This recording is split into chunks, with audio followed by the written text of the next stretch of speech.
El precio del petróleo venezolano ha caído más de 23% desde junio pasado. Ha rondado los $75.90 barril en esta última semana del mes de octubre. Menos ingresos por venta de petróleo implican menos divisas disponibles, hecho que solamente está agregando presión al gobierno venezolano para que emprenda un ajuste económico. Pero, ¿qué tipo de ajuste está dispuesto a realizar? ¿Y cuándo? Muchos economistas reunidos en Caracas hace algunas horas coinciden en advertir que la crisis solo se agudizará. Y a este escenario además se le agregarán las elecciones parlamentarias de 2015. El economista Pedro Palma es nuestro invitado y él nos acompaña desde Caracas para analizar este momento económico. Pedro, gracias por estar con nosotros. Permíteme comenzar por otro lugar, un lugar diferente en este análisis. Es primero entender quiénes están tomando las decisiones económicas que son delicadas, que tienen implicaciones en el mediano y largo plazo para los venezolanos en estos momentos en el gabinete. Bienvenido. Bueno, buenas noches. Gracias por la invitación, Gabriela. Es un placer estar con ustedes. En realidad, quienes están tomando las decisiones aparentemente es el ministro Marco Torres, el nuevo ministro de Finanzas y Economía, que es un general activo, se le conoce poca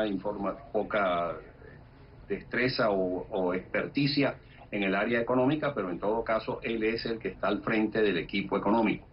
El ministro Ramírez ahora está de canciller y fue en cierto modo apartado de la toma de decisiones en esta materia.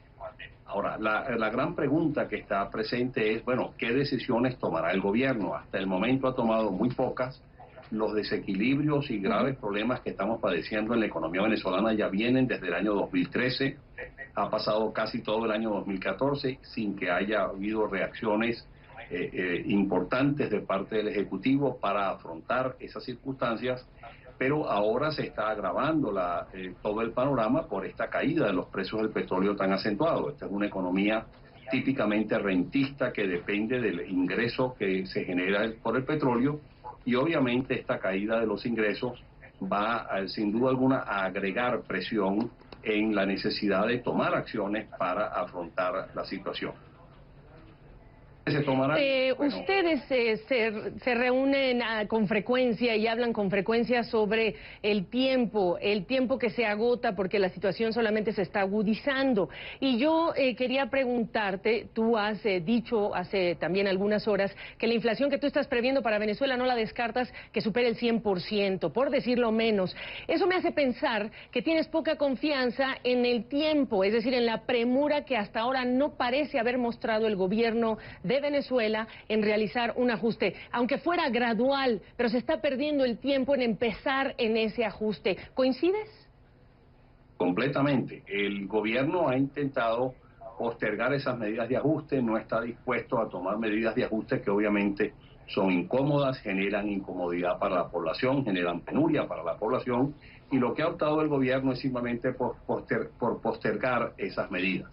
Sin embargo, de nuevo, la gravedad de los desequilibrios llevan a pensar que, bueno, tarde o temprano el gobierno tendrá que actuar. De hecho, hay algunas indicaciones, por ejemplo, de reducción en los envíos de petróleo subsidiado a países aliados del gobierno, como los países de Petrocaribe, Cuba, etcétera, que aparentemente están disminuyendo esos envíos, pero en todo caso esa es una medida relativamente menor. También se ha negociado con China que los envíos mínimos o los volúmenes de envíos obligatorios a ese país también fueron en cierto modo revisados, y ahora Venezuela puede mandar una menor cantidad de barriles hacia China, pero sin duda alguna una reducción en el precio del crudo va a implicar que también un mayor volumen, un mayor número de barriles que se envíen a ese país van a ser destinados al servicio de esa deuda, de esos compromisos que tenemos con China. Lo que hasta el momento se ha tomado han sido medidas muy marginales, medidas muy poco contundentes en esa materia. Y la gran pregunta está, bueno, realmente ¿cuándo el gobierno va a tomar las medidas, por ejemplo, de ajustar el tipo de cambio? Tenemos un tipo de cambio oficial de 6 bolívares 30 por dólar que no tiene sentido alguno. También tiene unos niveles de gasto público excesivamente altos que están siendo financiados con dinero inorgánico sin respaldo por el Banco Central. Eso ha implicado una inyección masiva de dinero a la economía que ha seguido estimulando el consumo, pero no hay que comprar. La escasez cada vez aumenta, la oferta interna y externa cada vez es más crítica y la dependencia de las importaciones es cada vez mayor. Pero para la realización de esas importaciones van a necesitarse dólares que ahora van a escasear mucho más con los menores precios del petróleo. Por eso decía yo que quienes están tomando las decisiones, porque viene un escenario electoral, se antoja entonces hablar, por supuesto, de ese cálculo político, y como tú has escrito hace no mucho también, Pedro, pues el tema de esta revolución, si se está buscando un éxito económico o no como parte de la revolución. Pedro Palma, desde Caracas, se nos acabó el tiempo. Gracias, hasta una próxima oportunidad. Un placer y gracias a ti.